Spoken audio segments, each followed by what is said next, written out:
move around the nucleus in two circular orbit r and 4r respectively. The ratio of the time taken by it to complete one revolution in two orbit. तो यहाँ पर जो to orbit अगर लोगे उनके लिए distance r variable होगी, तो स्मॉल r वेरिएबल कर लें, है ना। पहले स्मॉल r की वैल्यू r है, फिर 2r है, तो हम स्मॉल r को चेंजिंग ले लें। तो क्या होगा, इनके बीच में इलेक्ट्रॉन और प्लस के बीच में इलेक्ट्रोस्टैटिक फोर्स लगेगा, तो इलेक्ट्रोस्टैटिक फोर्स लगाओ, ठीक है, ऐसे इलेक्ट्रोस्टैटिक फोर्स लगेगा, ओके। और ये इलेक्ट्रोस्टैटिक फोर्स किसके बराबर होगा, mass into centripetal acceleration. So just write down electrostatic force is equal to mass into centripetal acceleration, और सेंट्रीपिटल एक्सेलरेशन किसके बराबर होगा, आर ओमेगा स्क्वायर, है ना, आर ओमेगा स्क्वायर।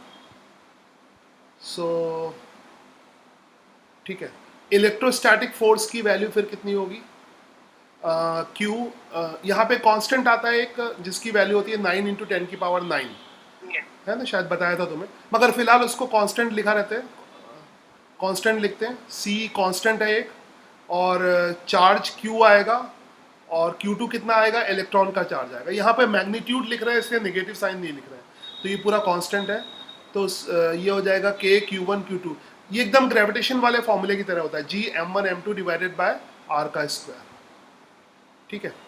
और मास ऑफ इलेक्ट्रॉन होगा, ये मास ऑफ इलेक्ट्रॉन होगा, तुम समझ गए होगे हमने क्या लगाया है, net force is equal to mass into acceleration, है ना, m into r omega square. खैर ये तो समझ ही आ रहा है, लिखने की दोबारा ज़रूरत नहीं है, आई होप यू अंडरस्टैंड। इतने सर्कुलर मोशन के इतने क्वेश्चन तो हम कर ही चुके हैं। तो m r ओमेगा स्क्वायर, इसमें c कांस्टेंट है, q कांस्टेंट है, e कांस्टेंट है, और m कांस्टेंट है, ठीक है। बाकी स्मॉल r ओमेगा सब वेरिएबल है, तो यहाँ से हम क्या लिख सकते हैं कि omega square is inversely proportional to r cube, inversely proportional to r cube, ठीक है। फिर ओमेगा क्या हो जाएगा, ओमेगा को अब लिख सकते हैं 2π/t, फॉर्मूले को सही से यूज करना, है ना, कभी कभी गलती हो जाए वो अलग बात है। 2π/t, ओमेगा क्या होता है, 2π/t, एक चक्कर घूमने का टाइम, इज प्रोपोर्शनल टू, तो वो तुम्हारी वाली चीज है, 2π भी कांस्टेंट है, ठीक है। तो यहां से T square is equal to कितना आ जाएगा, ये तो कांस्टेंट हो गया, बाकी क्रॉस मल्टीप्लाई, तो लिख सकते हो ना T square is equal to r cube.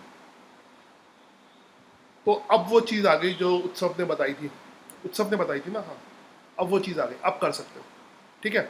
तो अब रेशियो निकाल लो, वो वही बात है, टी स्क्वायर आर की पावर 3/2, तो ये आएगा T1 square upon T2 square is equal to radius कितना, R और 4R, यहाँ पे देख रहा हूँ R और 4R है, तो R का क्यूब,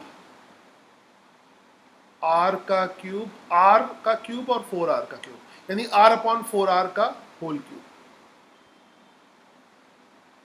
ठीक है। नाउ अब जो करना चाहो करो, जो कर सकते हो करो, ब्लू पेन से इसको कैंसिल कर लेता हूँ, R और R कैंसिल हो गया, तो ठीक है, तो ये कितना हो जाएगा 64, 3/2 पावर, हाँ, 3/2 पावर, हाँ वही है, फिर सही है, T1 √64, हाँ √64, वही आएगा 1/2। तो ये इस तरह से 1/2 and 1/8, T1 upon T2 is equal to 1/8, ठीक है।